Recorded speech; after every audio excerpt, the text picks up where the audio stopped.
আমাদের chief অ্যাডভাইজারের plan হচ্ছে মাতারবাড়িকে ঘিরে মাতারবাড়ি মহেশখালীকে একটা নিউ সিঙ্গাপুরে টার্ন করা। মাতারবাড়িকে একটা ইন্ডাস্ট্রিয়াল এবং লজিস্টিক্স হাব করতে হলে ইনিশিয়ালি আমাদের $18 বিলিয়ন লাগবে। জাপানের সাথে আপনারা জানেন জাপানিজ ইনভেস্টররা বাংলাদেশের ব্যাপারে খুবই ইন্টারেস্টেড, বাংলাদেশি ইনভেস্টমেন্টের ব্যাপারে।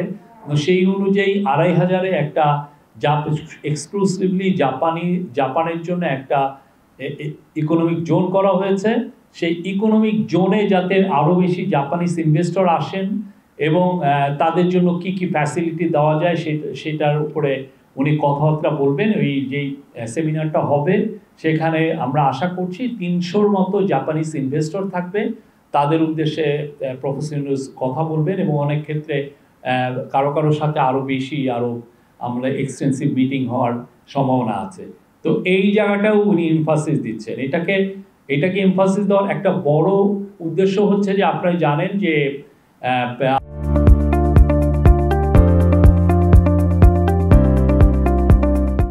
আমরা একটা বড় রকমের প্ল্যান নিচ্ছি যে Maheshkhali Matarbari integrated development initiative মিডি, এটার উপরে চিফ অ্যাডভাইজার খুব জোর দিয়েছেন।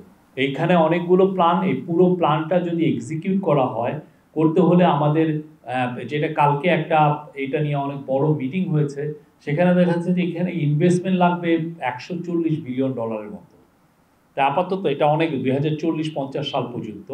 তো সেই জায়গায় যাতে কত দ্রুত ইনভেস্টমেন্ট কিভাবে আনা যায় সেটার জন্য ফোকাসটা থাকবে। তো এই জায়গায় অলরেডি যে প্ল্যান নেওয়া হচ্ছে যে হাইওয়ে হবে, খুবই মানে 6 লেন হাইওয়ে হবে, সেখানে অনেককে পাওয়ার প্ল্যান্ট হচ্ছে এবং অলরেডি প্ল্যান হচ্ছে যে ওইখানে 6টা পোর্ট টার্মিনাল হবে এবং এই 6টা পোর্ট টার্মিনালকে মাতারবাড়ি পোর্ট টার্মিনাল, এটা হলো ডিপ সি পোর্ট, যেখানে ওয়ার্ল্ডের বড় বড় শিপিং কোম্পানিগুলো বড় বড় কন্টেনার জাহাজ এখানে ভিড়বে। আমাদের চিটাং পোর্টের একটা সমস্যা হচ্ছে যে ড্রাফটের সমস্যা। 11-12 মিটারের বেশি চিটাং পোর্টের থেকে আমরা ড্রাফট পাই না, মানে যেই জাহাজটা যত দূর নিচে পর্যন্ত যেতে পারে। তো এই মাতারবাড়ির একটা বড় অ্যাডভান্টেজ হচ্ছে যে এখানে যে সমস্ত জাহাজের ড্রাফট 20 মিটার তারাও এখানে এসে ভিড়তে পারবে।